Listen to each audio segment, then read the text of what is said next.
Assalamualaikum warahmatullahi wabarakatuh. Sebelumnya perkenalkan, nama saya Dwi Ajia Salma. Saya mahasiswi Unsia, Fakultas PJJ Manajemen. Pada video kali ini saya akan mempresentasikan hasil rangkuman dari 5 artikel jurnal bereputasi dengan topik manajemen strategi. Untuk artikel yang pertama yaitu implikasi hukum perburuhan terhadap sistem hubungan industrial di perusahaan manufaktur. Untuk tahunnya sendiri saya ambil pada tahun 2025. Untuk latar belakang masalahnya, di mana perubahan regulasi ketenagakerjaan di Indonesia, khususnya setelah diterapkannya Undang-Undang Cipta Kerja, membawa dampak besar bagi hubungan industrial. Banyak perusahaan melakukan penyesuaian sistem kerja seperti penggunaan tenaga kontrak dan outsourcing. Kondisi ini memunculkan kekhawatiran dari pekerja terkait kepastian kerja dan perlindungan hak-hak mereka. Untuk tujuan penelitiannya itu sendiri, yaitu penelitian ini bertujuan untuk menganalisis bagaimana perubahan hukum perburuhan mempengaruhi sistem hubungan industrial, khususnya di sektor manufaktur, serta dampaknya terhadap pekerja dan manajemen. Untuk metode yang digunakan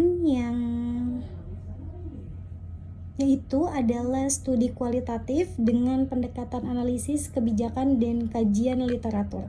Penelitian menelaah regulasi ketenagakerjaan serta dampaknya di lapangan. Untuk hasil penelitiannya sendiri, di mana hasil penelitian ini menunjukkan bahwa perubahan regulasi membuat hubungan kerja menjadi lebih fleksibel, namun di sisi lain menimbulkan rasa tidak aman bagi pekerja. Perusahaan cenderung lebih fokus pada efisiensi biaya tenaga kerja. Untuk implikasinya sendiri, di mana perusahaan perlu menyeimbangkan kepentingan bisnis dan kesejahteraan pekerja agar hubungan industrial tetap harmonis dan tidak menimbulkan konflik.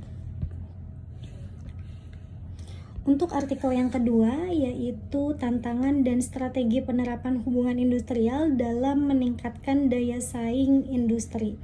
Untuk topik yang saya ambil, untuk tahun yang saya ambil yaitu tahun 2025. Latar belakang masalahnya di mana persaingan industri yang semakin ketat menuntut perusahaan untuk meningkatkan produktivitas. Salah satu faktor penting adalah hubungan industrial yang sehat antara pekerja dan manajemen. Untuk tujuan penelitiannya, di mana penelitian ini bertujuan mengidentifikasi tantangan yang dihadapi perusahaan dalam menerapkan hubungan industrial serta strategi yang dapat dilakukan untuk meningkatkan daya saing. Untuk metode yang digunakan, di mana penelitian menggunakan metode kualitatif melalui wawancara dengan manajemen dan karyawan serta observasi langsung di lingkungan kerja. Untuk hasil penelitiannya sendiri, di mana ditemukan bahwa tantangan utama meliputi perbedaan kepentingan pekerja dan perusahaan, keterbatasan kompetensi SDM, serta adaptasi terhadap teknologi baru. Untuk implikasinya sendiri, di mana hubungan industrial yang baik dapat meningkatkan produktivitas dan daya saing perusahaan jika didukung dengan komunikasi terbuka dan pelatihan berkelanjutan. Untuk artikel yang ketiga yaitu peran serikat pekerja dan manajemen dalam meningkatkan produktivitas hubungan industrial. Untuk tahun yang saya ambil di sini tahun 2024, di mana untuk latar belakang masalahnya sendiri yaitu serikat pekerja sering dianggap sebagai sumber konflik. Padahal jika dikelola dengan baik, serikat pekerja justru dapat menjadi mitra strategi manajemen. Untuk tujuan penelitiannya, di mana mengetahui peran serikat pekerja dan manajemen dalam menciptakan hubungan industrial yang produktif dan kondusif.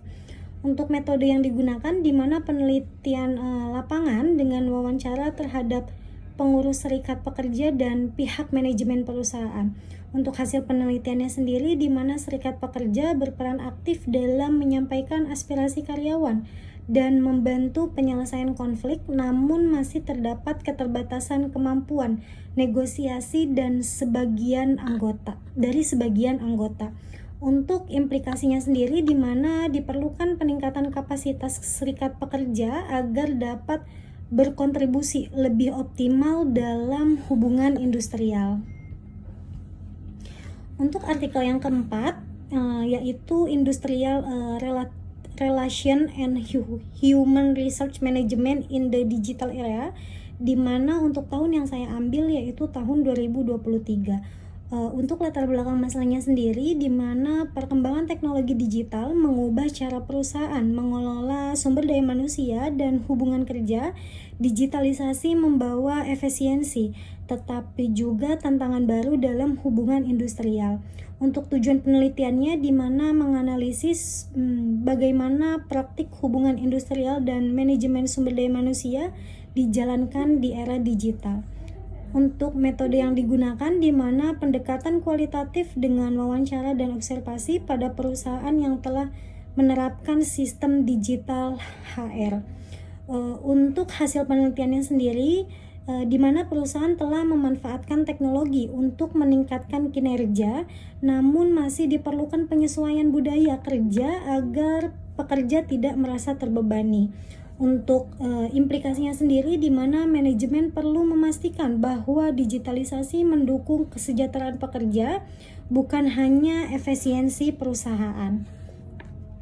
Untuk artikel yang kelima, yaitu International Human Research Management and Industrial Relation, di mana untuk tahun yang saya ambil yaitu tahun 2022.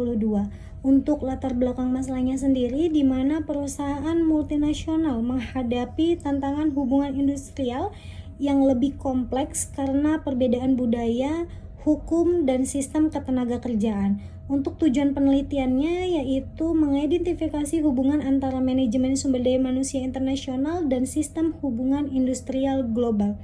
Untuk metode yang digunakan, di sini menggunakan metode systematic literature review terhadap berbagai jurnal internasional bereputasi.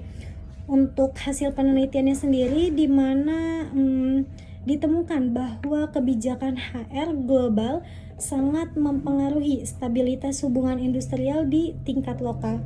Untuk implikasinya sendiri, di mana perusahaan multinasional harus mampu menyesuaikan kebijakan global dengan kondisi dan budaya lokal.